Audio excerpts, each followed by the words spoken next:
ఇంటికి అతిథులు వచ్చారే ఏం చేయాలి అని కంగారు పడుతున్నారా? అది కూడా అవసరం లేదు. చిన్నపిల్లలు ఉన్నారు ఇంట్లో, ఏందో చెయ్యమ్మా అని విసిగిస్తూ ఉంటే ఇది కూడా ఈజీగా చేసుకోవచ్చు.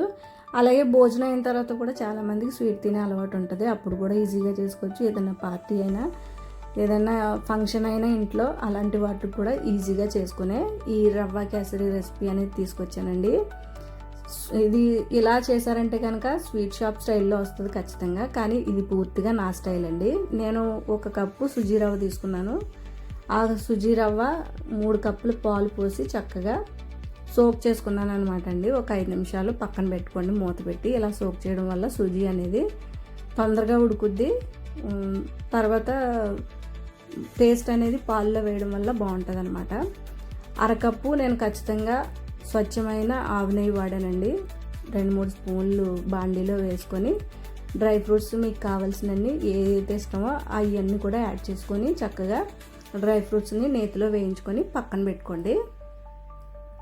ఇలా పక్కన పెట్టుకున్న తర్వాత మనం పాలల్లో వేసి సుజీని సోక్ చేసుకున్నాం కదా, ఆ సుజీని ఈ బాండీలో వేసి చక్కగా ఉండలు కట్టకుండా కలుపుతూ చేయండి ప్రాసెస్ అనేది. బిగినర్స్ అయితే కనుక ఈ స్టెప్స్ని ఫాలో అవుతూ చేయండి, స్కిప్ చేయకుండా చేయండి. ఫస్ట్ టైం చూసినా కూడా చక్కగా వస్తుంది అనమాట. ఈ ప్రాసెస్ అంతా కలుపుతూనే చేయాలండి, లేదంటే ఉండలు కట్టే అవకాశం ఉంది సుజీ.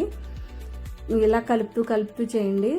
ఇలా ఇది కొంచెం దగ్గరగా అవుతుంది అన్నప్పుడు మనం ఏదైతే కొలత కొలుసుకున్నామో కప్పు, అదే కొలతతో ప్రతిదీ కొలతండి. అదే కప్పుతో 2 కప్పులు వేడి నీళ్ళు పోసుకోండి. ఈ స్టేజ్లో ఉండలు కట్టకుండా చక్కగా దగ్గరగా కలుపుతూ ఉండండి. అలా కలుపుతూ ఉంటే ఇలా దగ్గరగా అవుతూ ఉంటుంది. మధ్య మధ్యలో నెయ్యిని యాడ్ చేసుకోండి. చూడండి, వేడి నీళ్ళు పోసి చక్కగా కలుపుతున్నాను. కలుపుతూనే చేయాలి ప్రాసెస్ అనేది, మర్చిపోకండి. ఇందులో చాలా తెలియకపోతే మీరు స్కిప్ చేసుకుంటూ వెళ్తే కనుక ఉండలు కట్టేసి ఇలా చేశారేంటి, ఇలాంటి రెసిపీ చెప్పింది ఏంటి అక్క అని నన్ను తిట్టుకోవద్దు దయచేసి. చక్కగా కలుపుతూ చేయండి, ఉండలు కట్టకుండా ఉంటాయి. నేను ఇక్కడ బ్రౌన్ షుగర్ వాడానండి. నా స్వీట్కి తగ్గట్టు 1 కప్ వేసుకుంటే కరెక్ట్గా సరిపోయింది కొలత. తీపి అనేది అన్నీ బ్యాలెన్స్డ్గా ఉన్నాయి. మీరైతే కనుక ఎక్కువ తినేవాళ్ళు అయితే కనుక ఎక్కువ వేసుకోండి, తక్కువ తినేవాళ్ళు అయితే తక్కువ వేసుకోండి. స్వీట్ అనేది అడ్జస్ట్ చేసుకోండి.